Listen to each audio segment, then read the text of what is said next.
Ce matin, comme un matin sur deux depuis un mois, comme d'autres matins depuis plus longtemps, j'ai parcouru en long, en large et en travers le monde, à portée de clic. Les gens qui tournent avec la terre et qui s'affichent en marge de papier sur la récession, sur la mort, sur l'Amérique, sur les banques, sur la moitié de Carla.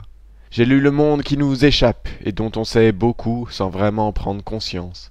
J'ai lu la mort, j'ai lu le rire, bref, succinct, illusoire. J'ai lu le monde qui m'indiffère et qui déroule son fil loin de chez moi. Des otages, des banquiers, des ouvriers, des artistes, des anonymes, des cancéreux, des homos, des noirs, des hommes, des femmes. Cette galerie de portraits que les journaux font et défont entre les lignes éditoriales, et d'un jour sur l'autre, rien n'a plus la même valeur, rien n'a plus la même importance. L'actualité, comme ils disent, ne rime pas quoi qu'on entende avec égalité.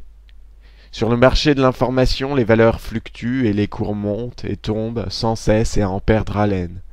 Combien de morts occultées pour un papier posthume à la mémoire d'un Ted Kennedy? Que cherche-t-on dans les pages d'un canard? Son caquettement nasillard débitant les nouvelles d'un monde qui n'existe que dans ses feuillets nous rassure, nous informe, nous divertit, nous occupe? Que cherche-t-on, sinon la plus petite justification à notre misérable quotidien dont on aimerait extraire une substantifique satisfaction? Comme une perle de pu qui jaillit à force de pression des deux ongles de part et d'autre d'un furoncle naissant, émerge du malheur du monde la seconde de cécité nécessaire à la croyance de notre propre bonheur.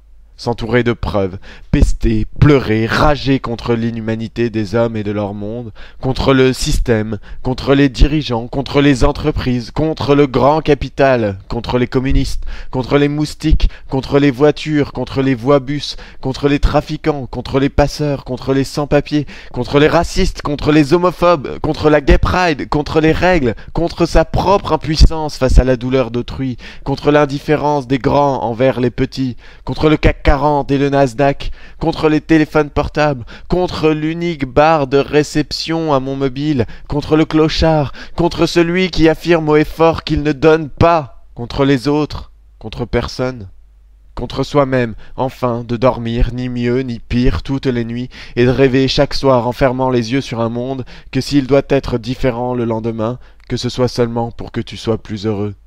Tout petit être perdu parmi les autres, tu n'as d'autre ambition que celle d'un monde meilleur. Mais ton monde, celui que tu vois quand tu regardes autour de toi. Après tout, tu es au centre, n'est-ce pas ?